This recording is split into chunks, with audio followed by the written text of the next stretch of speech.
बिस्मिल्लाहिर्रहमानिर्रहीम अस्सलाम वालेकुम। आज हम बनाएंगे बहुत ही मज़ेदार से कोफ्ते और इसको बहुत ही सिंपल इंग्रेडिएंट्स के साथ बनाएंगे। तो आइए इसको बनाना स्टार्ट करते हैं। उसके बाद सबसे पहले आप कोई भी पैन ले लें और उसमें 3 to 4 टेबलस्पून घी ऑयल जो भी आपको पसंद हो आप यूज़ करते हो आप वो डालिए। इसको मेल्ट होने दीजिए और उसके बाद जो है ना वो इसमें एक अनियन डाल दें। अगर आपके पास फ्राइड अनियंस है तो आप वो डाल लें, अगर नहीं है तो आप इस स्टेज पे डाल के इसको अच्छा सा आपने फ्राई करना है।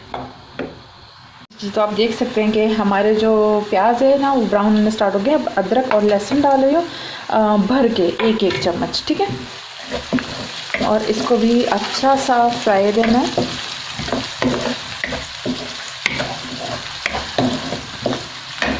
दूसरी साइड पे जो है ना वो मैंने ये कोफ्ते बना के फ्रीज़ करके रखे हुए थे तो उनको मैंने निकाल दिया। थोड़ा सा ये भी फ्रीज़ हो जाए और थोड़ा सा हमारे अनियंस अदरक और जो लहसुन है वो भी फ्राई हो जाए तो तब तक ये भी डीप फ्रीज़ हो जाएंगे। और अब हम डालते हैं उसमें कुछ स्पाइसेस।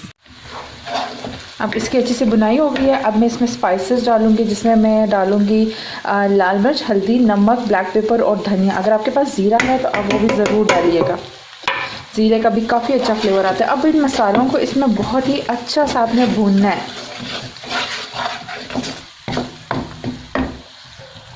और साथ ही साथ ना आप एक घूंट पानी इस तरीके से शामिल करें और इसकी अच्छी सी बुनाई भी करें। जब ये पानी सूख जाएगा और हमें लगेगा कि मसाले लगने लगे देन हम एक घूंट पानी और डालेंगे और अच्छा से इसको पकाएंगे। मसाला बहुत ही अच्छा बनना चाहिए कोफ्तों का, तभी कोफ्ते मज़े के लगते हैं। इसको इस तरीके से करेंगे क्योंकि मैंने जो है ना वो चॉप करके डाला हुआ है लहसुन, तो मैं चाह रही हूँ कि वो भी थोड़ा छोटा हो जाए। इस वजह से मैं इसको थोड़ा सा यूँ इस तरीके से भी कूटूँगी ताकि ये अच्छे तरीके से मसाला हमारा तैयार हो जाए। एक घूंट पानी और डाल देते हैं और अगेन इसको अच्छा सा भूनेंगे।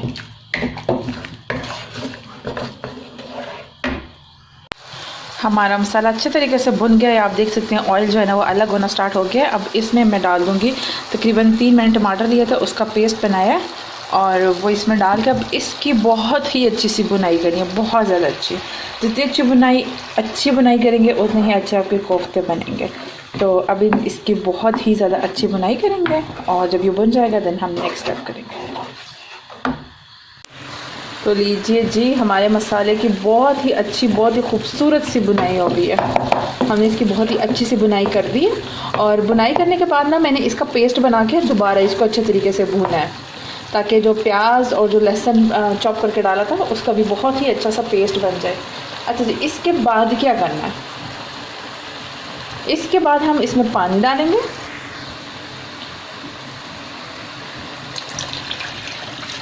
अब पानी डाल के ना इसको उबाल आने तक हम अभी मिक्स करते हैं। देन उबाल आने का जो है ना हम इसमें वेट करेंगे। जब इसमें उबाल आ जाएगा देन हम नेक्स्ट प्रोसीजर करेंगे। तो ये देख सकते हैं आप हमारा इसमें बॉयल आ गया। अब हम क्या करेंगे, कोफ्तों को बहुत ही आहिस्ता सा इसमें डाल देंगे। कोफ्ते हमारे फ्रीज़ हैं तो ये इसमें हो जाएंगे डीप फ्रीज़।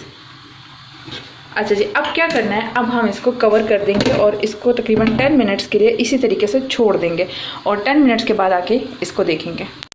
और उसके 10 मिनट्स बाद जो है ना आप इसका ढक्कन उठाए उसको मिक्स कर सकते हैं आप। और अच्छा ग्रेवी जो है ना वो आपकी अपनी मर्ज़ी है, आपने ज़्यादा रखनी है आपने कम रखनी है वो आपकी अपनी पसंद है। तो अब अगर इतनी ग्रेवी रखना चाहें भी तो बिल्कुल ठीक है, ठीक। और मैं इसको थोड़ा सा और रिड्यूस करूँगी, मुझे ग्रेवी कम चाहिए तो मैं इसको थोड़ा सा और रिड्यूस करूँ। कोफ्ते हमारे बिल्कुल बन गए हैं, बस हम इसको मिक्स करेंगे पकाएंगे थोड़ा सा ताकि ग्रेवी रिड्यूस हो जाए बस।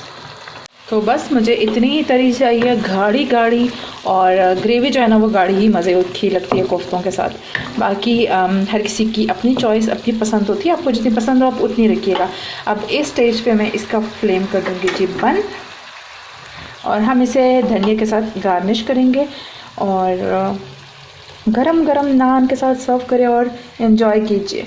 Thank you so much for watching my video. Take care. अल्लाह हाफ़िज़।